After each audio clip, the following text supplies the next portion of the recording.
I'm starting this recording with septic arthritis. I've already covered quite a bit of material already, but essentially I'm in the musculoskeletal section of the second year of medical school, and it's helpful for me to talk these things through, so if you watch this, maybe it'll be helpful for you as well. So when somebody comes into the clinic with unilateral joint pain that's swelling, and maybe they have a fever, you're automatically going to think septic arthritis. Usually it's going to be one joint, such as the knee, the wrist, the ankle, or the hips, and the person's going to have an elevated erythrocyte sedimentation rate. Also, they're going to have high white blood cells. Typically, it's going to be neutrophils and a thin joint space. So there's different ages associated with different diseases. Just know basically that overall Staphylococcus aureus is going to be the one that's going to be the culprit the vast majority of the time. If it's not staph, then there are other ones in certain groups that might be the culprit. If a kid's under the age of 2, not vaccinated, and it's not staph, then it could be Haemophilus influenza. If the kid's between the age of 2 and 15, and it's not Staph aureus, then it could be Streptococcus. If the kid is, or the person is between 16 and 50, and it's not Staphylococcus, and the person's sexually active, you're a lot of times thinking Neisseria gonorrhea, and sometimes there'll be other signs, symptoms of gonorrhea. Typically, the person, if they have gonorrhea, they're also going to be have other common sexually transmitted microbes as well, and sometimes they just treat for those while they're at it. After the age of 50, pretty much it's always Staph aureus, and if there's some elderly person and they do a stain, they find it's gram negative, and the person's like immunosuppressed or something like that, then you're kind of thinking either E. coli or Pseudomonas. But there are other causes of septic arthritis. Tuberculosis can be a cause. You'll typically find granulomas, caseous necrosis, that sort of thing is typical with TB. One thing they're really excited about is Lyme disease. And whenever they do a case for Lyme disease, they always show the bullseye rash. Basically, you just see this red and then like a ring around it. So you can see it looks sort of like a red bullseye.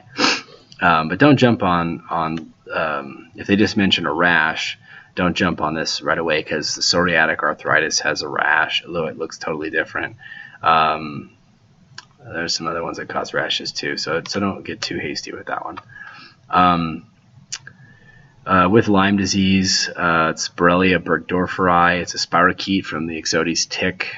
A lot of times it ends up in the knee. There are a lot of different ways of finding out if somebody has it. IgM titers are a good way of finding out if the person has had Borrelia burgdorferi, but it's not like a conclusive sort of thing. Just because they have the antibodies, they could have already gotten rid of it, so they may not have Lyme disease anymore. There you can do an ELISA test, Western blot. There is a vaccine available.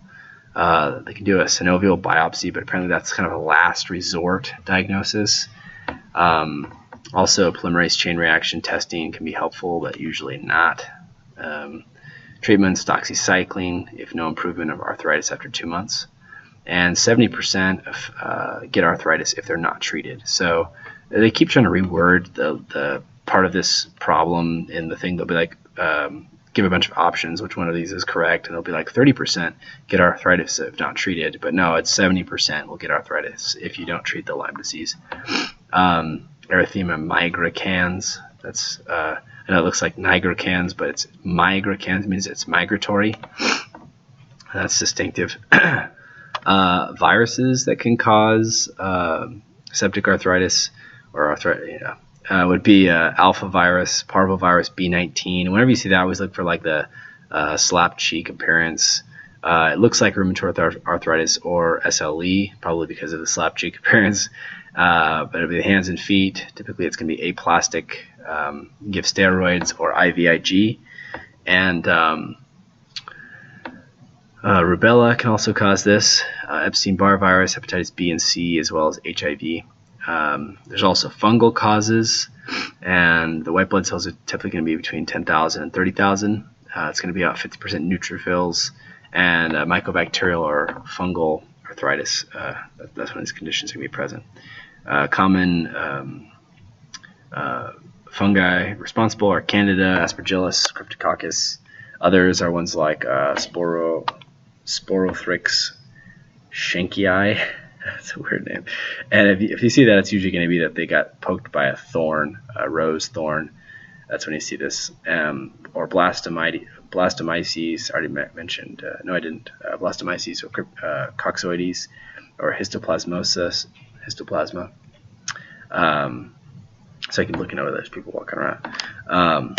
Anyway, gonococcal arthritis. I mentioned that already. Usually it's going to be a sexually active person, get an inflamed knee. Polyarticular migratory arthritis, asymmetrical pattern. Usually it's going to be the knees, then the wrist and the ankle. Asymmetrical pattern. Tenosynovitis, so you look for the pustular lesions. Check for HIV and chlamydia, because sometimes those kind of travel together since they're sexually transmitted diseases. So diagnosis, white blood cells, X-ray, CT or MRI for hard-to-reach joints. The big thing, though, the right answer to most of the questions is going to be arthrocentesis. So you're going to aspirate with a needle. Aspirate shows white blood cells and bacteria. If it stinks, it's anaerobic infection. Good to know. If you're thinking like E. coli or oh goodness gracious, what was the name I just said? Pseudomonas, that's what it is. The treatment is IV antibiotics and daily joint aspiration. Consult orthopedic surgeon to clean out the infection. Infected prosthetic joints require IV antibiotic therapy for several weeks with replacement of the prosthetic joint. There's a little example of septic arthritis there. You can see what's going on. See little things getting yucky in there. Next disease we're talking about here is systemic lupus erythematosus, and this is going to be most common population is going to be young to middle-aged black women, and it presents with non-specific systemic symptoms such as fatigue, weight loss, fever. People are going to get lymphadenopathy with this, and splenomegaly, and association with Libman sacs, endocarditis, and these sterile vegetations that can occur, as well as the Raynaud phenomenon, where the person doesn't have good blood circulation in their fingers or toes, I guess. Newborns with this is kind of weird. Typically, when you see the Rho and Law antibodies, you're thinking Sjogren's, if I remember correctly, unless I'm making a grave error. But for some reason, when newborns have SLE, they have anti-Rho and Law antibodies, which is odd. So there's all these diagnostic criteria, and you need to have 4 of these 11 diagnostic criteria in order to really call it SLE. So if they give some question and they've got 3 of these, it's no diagnosis. It's got to be 4. So you have to kind of know these, and somebody organized all these into a little mnemonic called Rash on Maids. And so they say, a renal disorder, arthritis, serositis, or hematologic, define that, oral ulcers, neurologic, malar rash, or malar rash, whatever. It's that rash that looks like a butterfly rash. It kind of goes like this. Anti-nuclear antibodies, immunologic disorder, discoid rash, that's like these circles they get, and sun-sensitive rash. So any one of those, or 4 of those rather, would be diagnostic. I wrote that out a little more specifically under categories such as skin disorders, inflammatory disorders, and organ system disorders. This is another way of organizing this. Skin disorders include malar rash, discoid rash, photosensitivity, or painless oral ulcers. Those are all things that can go wrong with the skin. The inflammatory disorders is arthritis, serositis, and a positive ANA, anti-nuclear antibody. And the organ system disorders are renal, neuro, and hematological. So renal, you get the proteinuria and the cellular casts. The neuro, you get the seizures and the psychosis. And with heme, you get hemolytic anemia, leukopenia, lymphopenia, thrombocytopenia. And lastly, you've got the immune-related, which is the antiphospholipid antibody, or AB positive, anti-double-stranded DNA, anti-Smith, or a false positive VDRL. So any of those things could be going on. So for lab testing, for this, you're going to see anti-nuclear antibodies and complement. May also be present in autoimmune diseases. Other ones like drug-induced lupus, chronic liver or renal disorders, advanced age, and yeah, sometimes less than 5% of adults will just have these and be totally normal, which is weird. Anti-nuclear antibodies is highly sensitive, but it's not very specific, meaning that like everybody who has everybody who has SLE is probably going to have anti-nuclear antibodies, but some people that don't have SLE are also going to have anti-nuclear antibodies. So like, sort of like saying like all wealthy people are crooks, but not all crooks are wealthy people. That doesn't work, but I was trying to think somewhere. But yeah, anyway, hope you get the idea there. So here's some tests for it. There's these different patterns, but this wasn't really tested on, but it might be on board, so it might be good to know. So there's also drug-induced lupus. So for this, they came with a little acronym SHIP, S-H-I-P-P, so sulfonamides. Should be hydralazine, isoniazid, phenytoin, and procainamide. They're the treatment for SLE. Since it's like a inflammatory disorder, the treatment's going to be steroids, NSAIDs, hydroxychloroquine, and cyclophosphamide. Yeah, I saved this, and so it's kind of freezing. Sorry. There we go. All right. So cyclophosphamide was one that was mentioned in our packet specifically. So Sjogren's syndrome. This is kind of a weird one where the people basically get antibodies against their exocrine glands. So exocrine glands are glands that secrete substances outside of the blood supply. I guess like outside of the body sometimes, a lot of times. Sometimes it could be like into the intestinal tract, things like that. But in this particular instance, it's going to be ones like your salivary glands or your tear ducts or things like that. So what ends up happening is people start getting this ridiculously dry mouth or ridiculously dry eyes. Let's go through it. So patient's presentation, typically it's going to be females aged 30 to 60. They get these dry, gritty eyes and dry mouth. So they'll come in like, oh, my eyes are all gritty and dry, and my mouth is all dry. They have difficulty swallowing and chewing. They get recurrent dental cavities, fatigue, and arthralgias. And they get corneal lesions and abrasions sometimes. Multisystem autoimmune disease leads to lymphocytic infiltration, which leads to exocrine gland destruction. Salivary, lacrimal, so I guess it's even lacrimation milk as well. Respiratory and GI tract glands are destroyed. They get xerostomia and xerothalmia, which is like a dry mouth, and I get dry mouth and dry eyes, but I can't remember which one.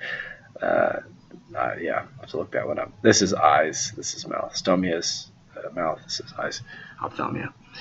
They get something called Mikulicz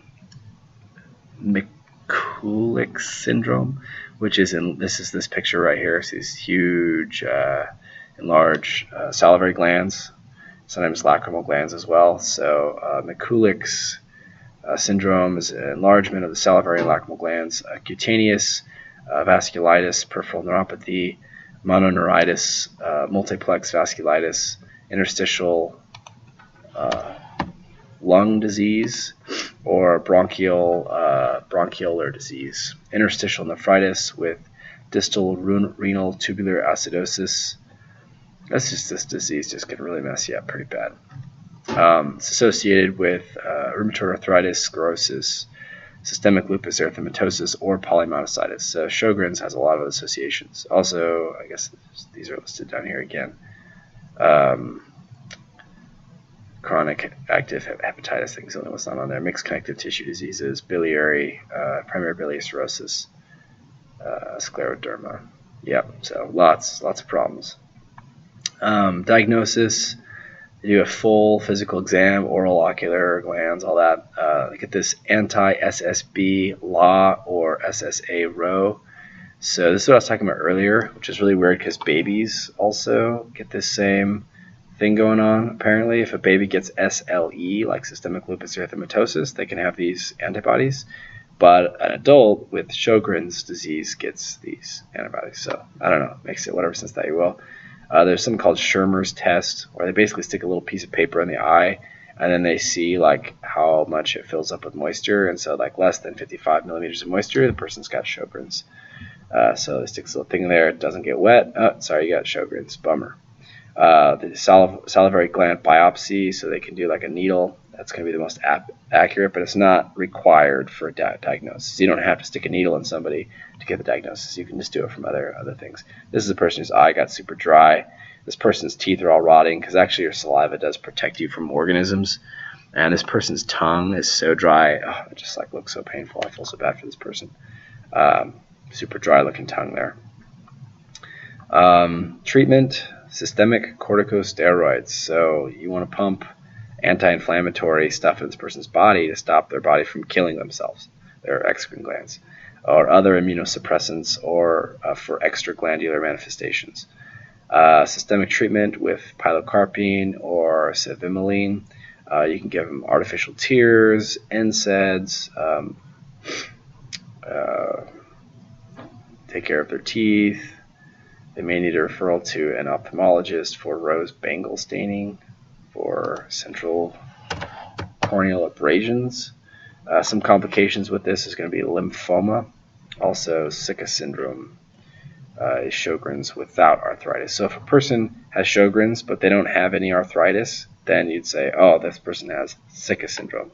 But if they have Sjogren's with arthritis, then you just call it Sjogren's. So that's kind of a differentiation there. Next disease here is called Osteogenesis Imperfecta. Oops.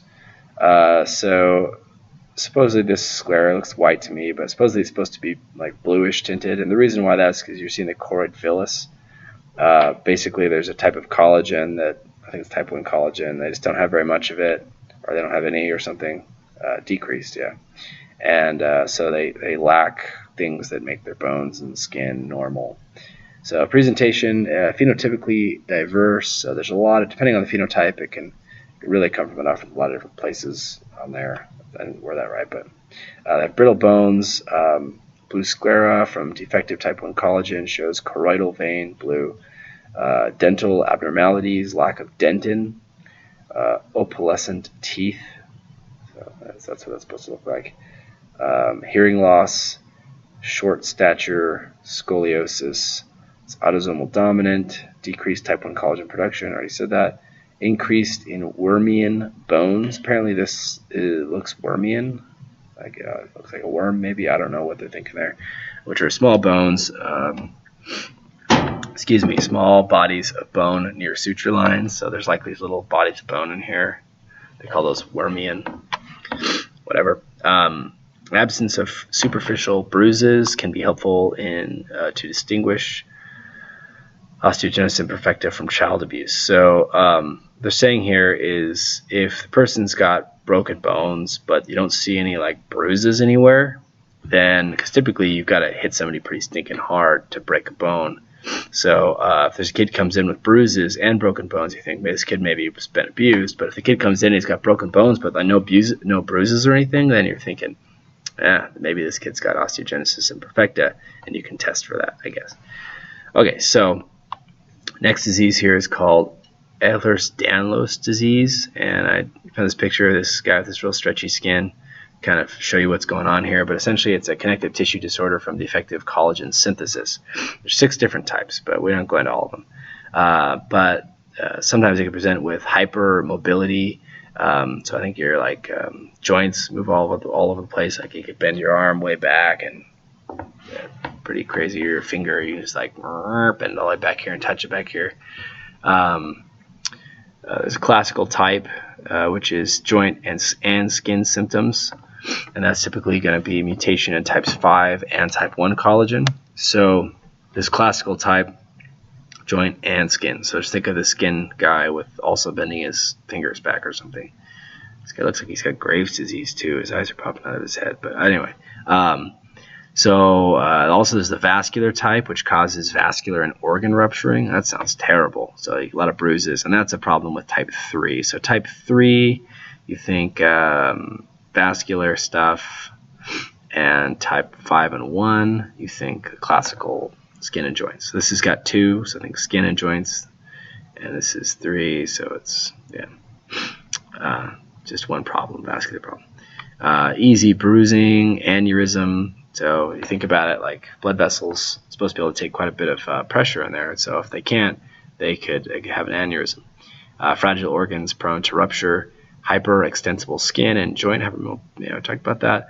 Bleeding intensity. They got these beaten. I don't know, whatever. How do you say that word? Hypermobility scale, a joint for each bilaterally, 5 points as diagnostic. So dorsiflexion of the 5th finger greater than 90 degrees with forearm flat. Okay. Passive apposition of the thumb to the flexor aspect of the forearm. I think I can actually do that one. Let's see. I can't. Nope. Used to be able to. Ow.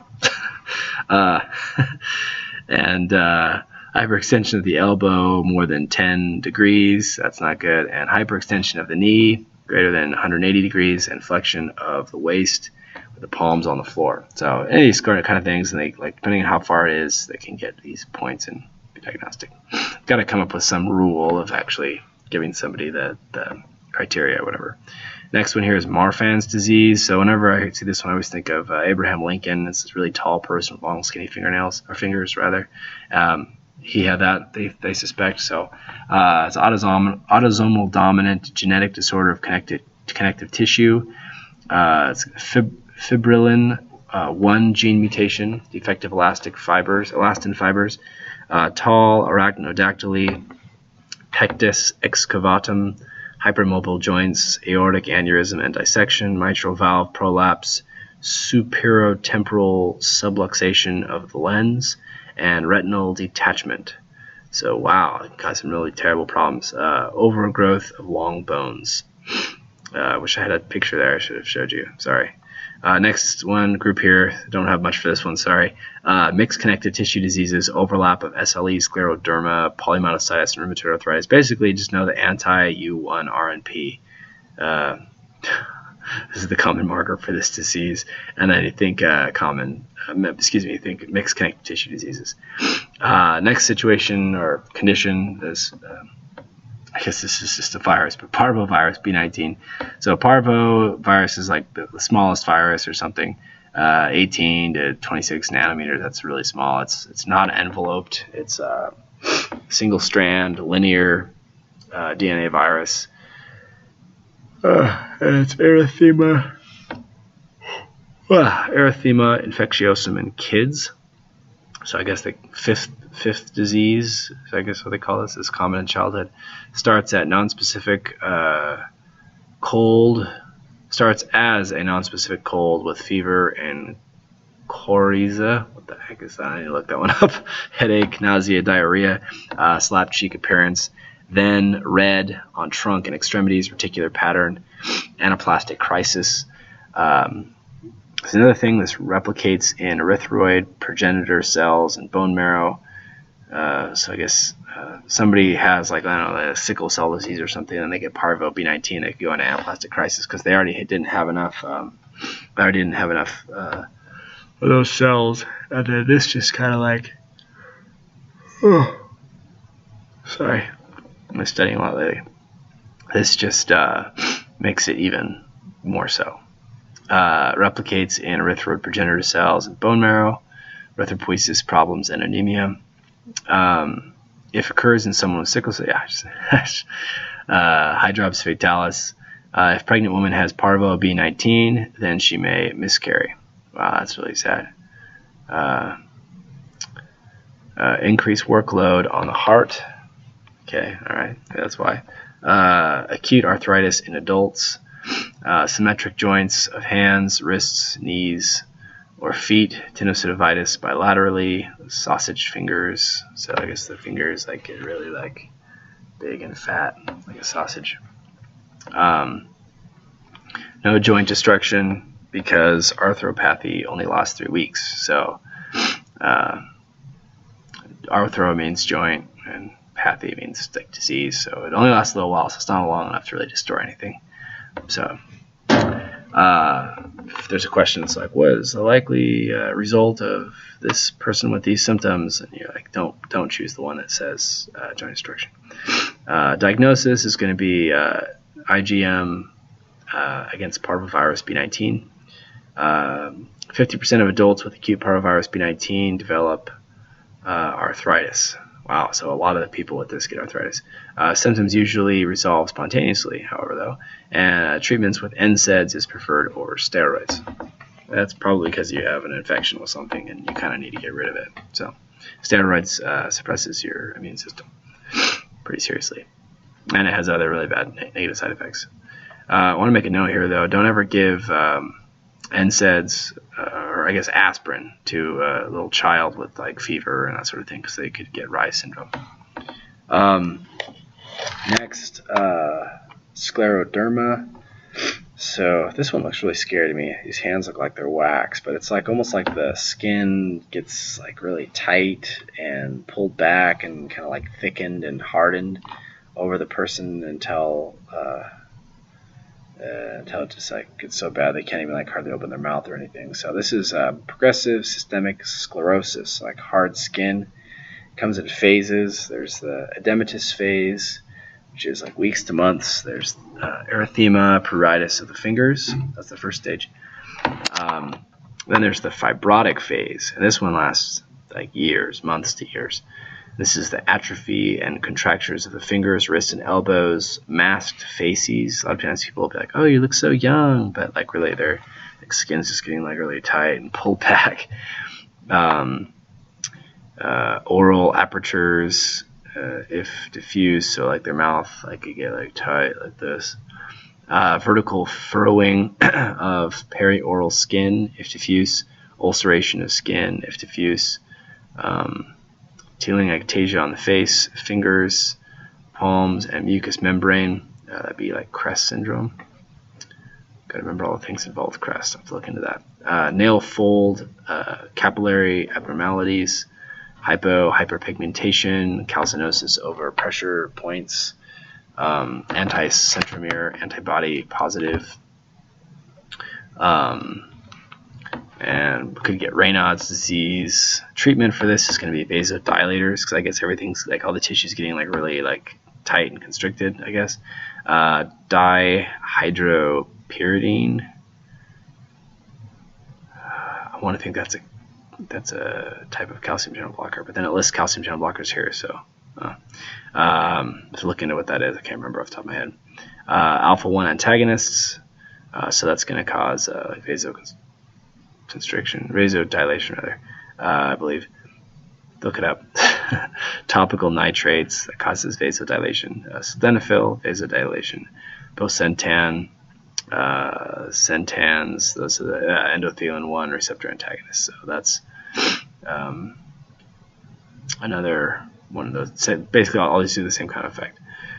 GI manifestations, smooth muscle contraction, dysphagia, GERD, Barrett's esophagus, protein pump inhibitors, restrictive lung diseases with decreased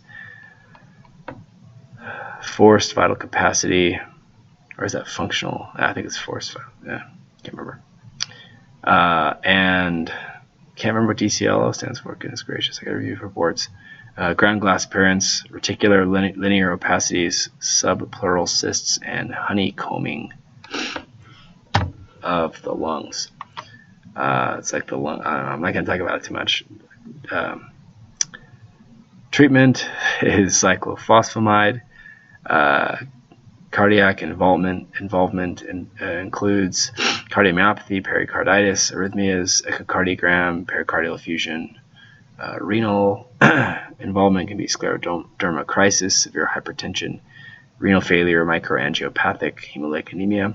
Risks involved here are going to be pericardial effusion.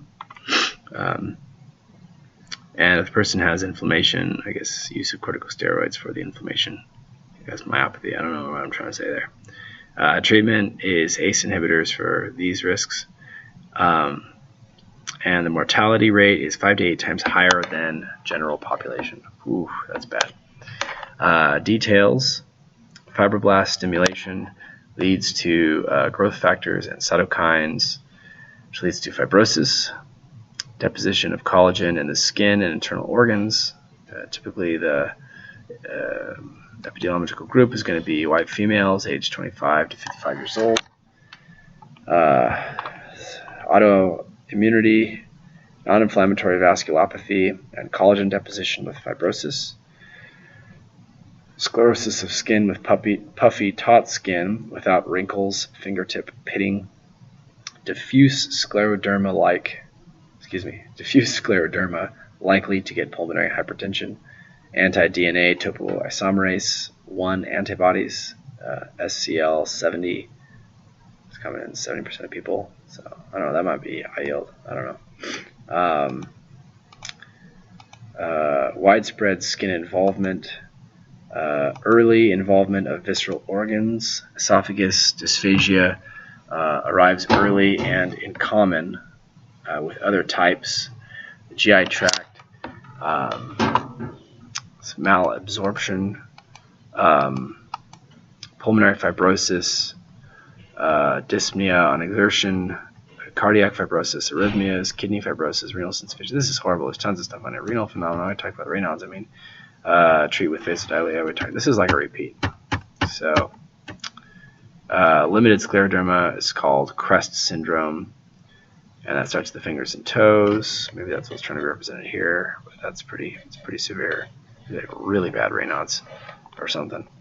Anti-centromere antibodies, skin involvement, hands and face, late involvement of visceral organs, and CREST. CREST stands for calcinosis, Raynaud's, esophageal dysmotility, sclerodactyly, telangiectasia. Treatment with renal failure, systemic sclerosis of renal valve, ACE inhibitors, Prales treatment. That's mentioned like 5 times. Yeah, this section, I need to narrow this down a little bit. Sorry about that. That was painful. This is more like it. Achondroplasia. So, achondroplasia, typically it's going to be the long bones that are smaller. So the person's going to have like normal sized head and that sort of thing. But their arms and legs are going to be short. And this is a problem with impaired cartilage proliferation in the growth plate. So the growth plates is where those long bones grow. And so if you've got, it's the cartilage that turns into bone. And so if the person doesn't have the cartilage proliferating there, then they're not going to grow those long bones out to their proper length. So activating mutation in fibroblast growth factor 3, being autosomal dominant, sporadic mutation. My understanding is usually it's older men that are the reason for this. So like let's say a 50 or 60-year-old man conceives a child, his child's more likely to have achondroplasia. They have normal size head and chest, already said that. Okay, next is osteopetrosis. So you've got osteoporosis and osteopetrosis. So osteoporosis is where the person is breaking up too much bone. So the osteoclasts are a little too active, but the osteoblasts are not active enough. Osteopetrosis is kind of the other way around. The osteoclasts aren't active enough. And so consequently the person's laying down too much bone. And yeah, it's mixed for weaker bones. It doesn't make stronger bones. because it's an imbalance. You need to have the right balance to have a strong bone. So it's an inherited defect of bone resorption, thick, heavy bone that fractures easily due to poor osteoclast function, multiple genetic variants, carbonic anhydrase 2. So that's actually the problem. So it's those osteoclasts that break the bone down, and they need to use something called carbonic anhydrase to break that down. So they can't make that properly. They can't break down the bone, and so they can't remodel the bone in the right way. And so the bone gets like really big and brittle, and doesn't work properly. So it results in a lack of acidic environment required for resorption of bone. So they get anemia, thrombocytopenia. Think of anemia because the bone's getting too thick and maybe it's not letting the blood out. I don't know, maybe it's somehow messing with that. Thrombocytopenia, it's kind of the same sort of thing. Leukopenia, same kind of thing. Vision and hearing impairment makes sense because remember your those little nerves and stuff in the back of your eye socket travel through little holes in the bone, and if the bone squeezes down on those, it can maybe impair that. Same thing here, there's a little hole in there going into your head. For hearing, nerves travel through, so you can get some problems with that. Also hydrocephalus, so it's like too much water in the brain. I mean, that thick bone could mess with fluid in the brain traveling out or something. I don't know exactly how that works. As well as renal tubular acidosis. Treatment, got to give this person a bone marrow transplant. This is going to give them some normal osteoblasts. For some reason I'm wanting to think that's supposed to say osteoclasts, but anyway, so gives them normal bone things. So you give them bone marrow transplant. Tissue tumors. In general, children, rhabdomyosarcoma. So if a child comes in and they've got a tumor, or if you see a tumor and they mention that it's a child, this is kind of like you can already kind of know what the answer is even without looking at biopsy or anything else. Not know, but have a pretty good clue. It's likely to be a rhabdomyosarcoma. So this is the way you can think of this. Children love rabbits, okay? So rhabdo kind of sounds like rabbits a little bit. So if you see children, think, oh, children love rabbits. Rhabdomyosarcoma. That's likely to be what they have. If it's a young adult, I think young adults love to sin, okay? Because they've got all these new hormones running through their body, and they go out and do things that they should be doing. So young adults sin. Think of synovial sarcoma. So young adults synovial sarcoma. So if you see if it's a young adult with a tissue tumor, think, oh, young adults like to sin. Synovial sarcoma. And if it's a middle to late adult, think lipo or fibro. Okay, so middle to late adults, they get fat. Okay, so lipo. And they also, older people are always complaining about fibromyalgia. Okay, so think fat people with fibromyalgia. So if it's a mid to late adult with a tumor, think fat people complaining of fibromyalgia. Hopefully you get it right. So histologic grading usually from 1 to 3 based on the degree of differentiation, average number of mitoses per high power field, Salivary, blah blah blah blah, all that good stuff. So let's talk about some of these. So this is a myxoid liposarcoma. Kind of take a little look at that for a minute, kind of see what that looks like.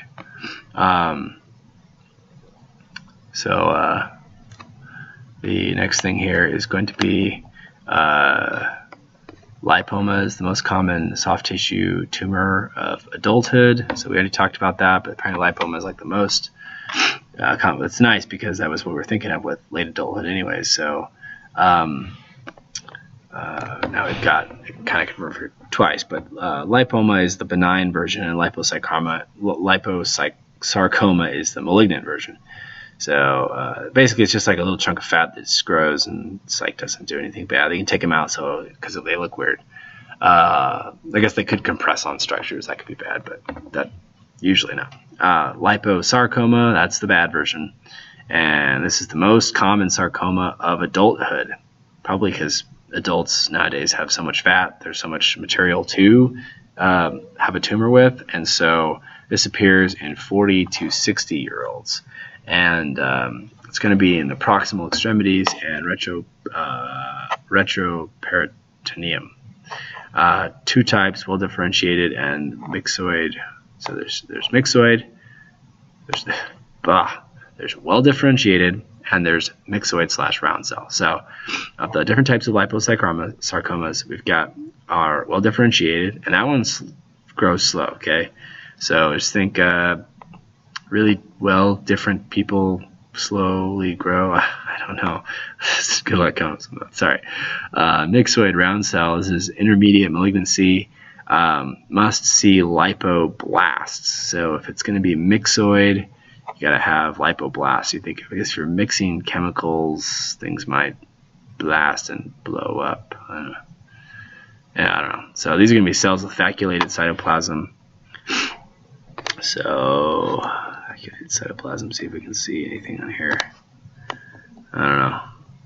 See any lipoblasts on there? Yeah, maybe that's what these things are. Vacuoles, like little white things kind of in the middle. So look for those lipoblasts if you think it's a myxoid. Translocation for this one is going to be a T12 to 16, and there's going to be lots of mucin. Okay, so myxoid, mucin, and that's probably what that stuff is, because it doesn't stain. Stuff that repels stain is going to be mucin, because it's kind of like the stain repellent, depending on the type of stain, probably. But anyway, so that's what those vacuoles are. It's mucin, probably. It's going to be usually in adults on the volar aspect of the forearm, chest, or back.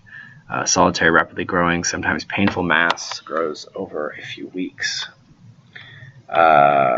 So this translocation of a T1722. All right, so this looks like nodular fasciitis. Is that what we're talking about next? Yeah, maybe. Let's look at that real quick though. So let's see this little collagen strand going through here. Nodular fasciitis with a plump, randomly oriented spindle cells surrounded by myxoid stroma. Note the mitotic activity and extravasated red blood cells. These are those red blood cells in there. Must differentiate from rhabdomyosarcoma, where the strap cells have similar striations, similar to skeletal muscle.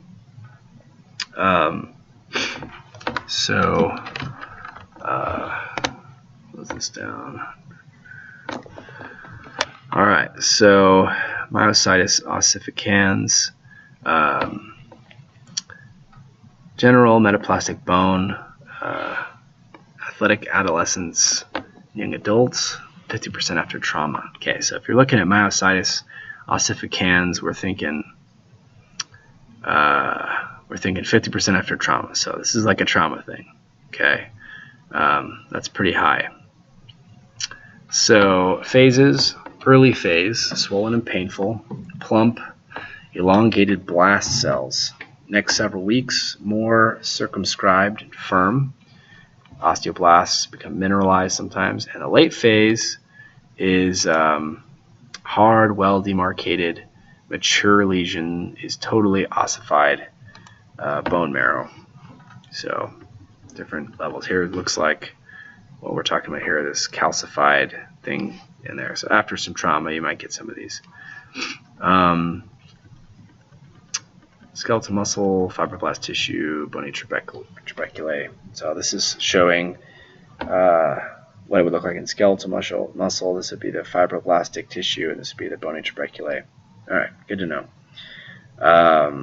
Superficial fibromatosis.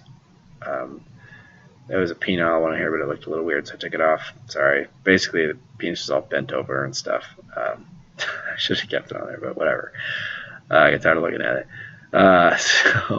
Nodular, poorly defined, broad fascicles of fibromyoblast, surrounded by dense collagen, usually men. So this one here is the Dupuytren's, I can't pronounce that, sorry. Basically, it looks like that. This is what the tissue looks like, all this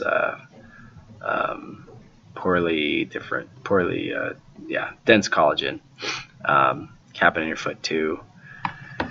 All right, Next we got desmoid tumors. These are deep-seated fibromatosis, large infiltrative masses over incomplete excision. So after incomplete excision. All right. Whatever that means. Well differentiated. I might stop here and continue the rest of the video on another one. So stop at that point, maybe continue later. It's a pretty long video.